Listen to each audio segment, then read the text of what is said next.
The Xtify company sent me this ultrasonic cleaner, and it was really fun to look into these and see all the different things you could clean with them. Now, of course, jewelry is probably one of the most common things, but I had no idea all of the different things you could clean in here. It has an entire list right here. I would have never thought of cleaning coins, but I do have some family members that collect coins, and what a great way to get them cleaned up before they store them away and put them in their little pouches and stuff.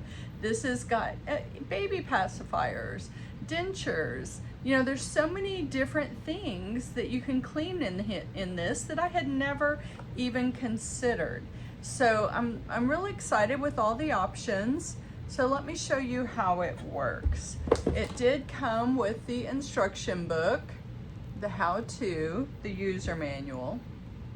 It also came with a little pair of plastic tweezers, a little plastic rack that goes inside, I'll show you in a minute, and a polishing cloth.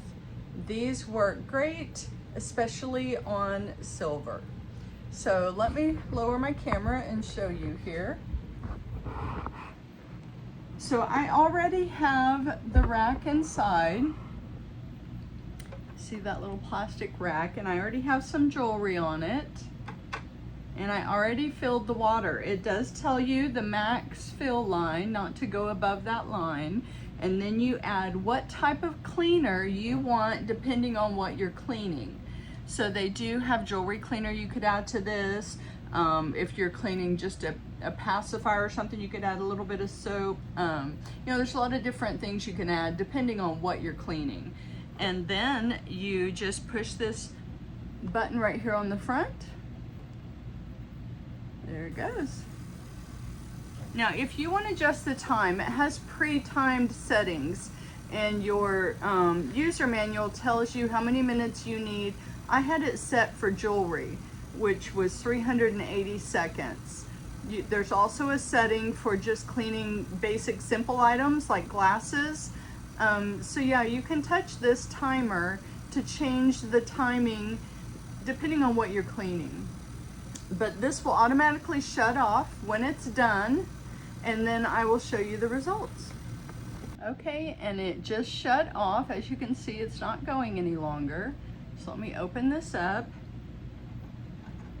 And you can tell it's a little bit cloudy. These items weren't, let's see if I can show you here. These items weren't too terribly dirty, but the water is definitely cloudy. It did get some stuff off of there. So let me show you. This is my husband's ring. Yeah, it's definitely very shiny. It did a good job. So I really am impressed with this cleaner. You need to check it out.